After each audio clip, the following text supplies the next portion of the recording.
House look. We are finding out how to create the rustic gray-white wood that gives farmhouse design its unique style. When you have a stash of so-called weathered wood, the sky is the limit when it comes to project ideas and project possibilities. Jami Ray is here to show us this do-it-yourself technique. It's great to have you. It's good to be back. So we've been talking about the uses of reclaimed wood for quite a while. Define what we're going to do today.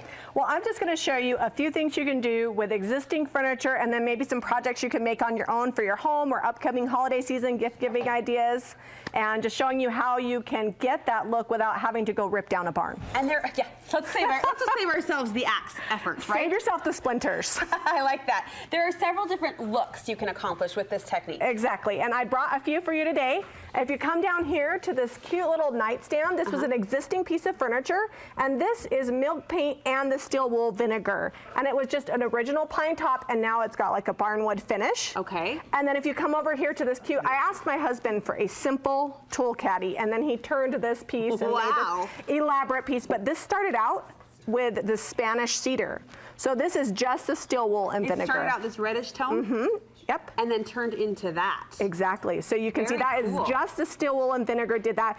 And if you want a cute little tote just made out of pine, I heard that IKEA has them. Oh. So if you don't have a Zeb to make you one, just go to IKEA. And you could get that same weathered look. Yeah, you can get that. You're going to get something similar to this because this is pine. I brought this to show you. This is just from the hardware store. Oh. And this is the milk paint with the reactive stain that I make with the steel wool and vinegar. And then we just drilled some holes and put some cute anthropology knobs on it. That's darling. And I want to show you here, if I flip this over, you can see that that's just what it looked like before. Just what you see in the lumber aisle of your hardware store. Exactly, and it's a reactive stain, so it actually weathers the wood. So you get a true weathered finish, not just a stain. As you look over these different finishes, and I love how you've displayed them here, because I think it shows you your options at glance. Do you have a favorite look, a favorite style? Well, my favorite is the finished look, and then I also love just the milk paint, but we're gonna go over all the different steps to create this look. Let's do it, let's do it. So I'm starting out with white oak. This is just sanded white oak. It's not the oak that you get at the hardware store. This is like from a specialty wood store. Okay. But this is just sanded, and this is what it looks like with nothing on it. Got it.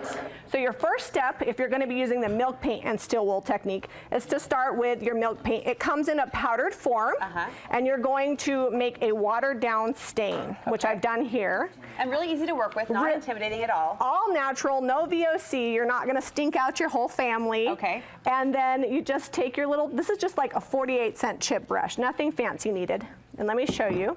I'm going to lift this up for you here. You're just going to brush that on. Okay. And the nice thing about watering it way down instead of just having the traditional milk paint consistency is that you're still going to see that wood grain through the stain. The natural grooves and grains that we want to come through. When you do a faux finish, sometimes you lose that. So that's what's so nice about this. Do you let it sit? Do you wipe it off? You just let it sit. Okay. And then once it's dry, you're going to sand it. And look how cool that looks. So I've just got a little piece of sandpaper. And the reason you're going to sand it is because the next step, you have to have that raw wood to get the reaction. Okay. So you're just going to sand it just to bring off some of the stain that you just put on your milk paint stain. That way some of the raw wood is exposed. Okay. And then next is the little science project part. This is where it does start to smell. It's just like vinegar. Just a little bit. Like a clean house, right?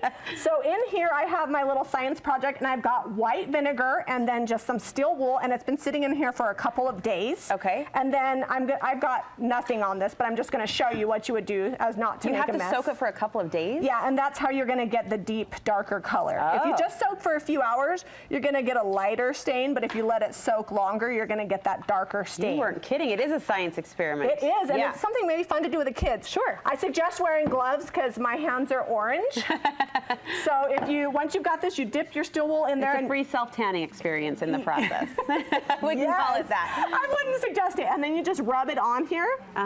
And then you're going to get, like, I don't know if you guys can get that on camera, but you're going to get the milk paint in the grooves, and then wherever you sanded off the milk paint, that's where that stain is going to react. It looks awesome. And it really looks like old barn wood. You can do that technique on projects of any size, so awesome to have you step it out for us and just to see the process step by step and the finished results, proofs in the project. It looks great. Jamie, thank you so much. Thank you. Hey, you have a market coming up too I want to ask you about. I do. So it's at Thanksgiving Point at the Show Barn, November 11th. It's from 9 to 5.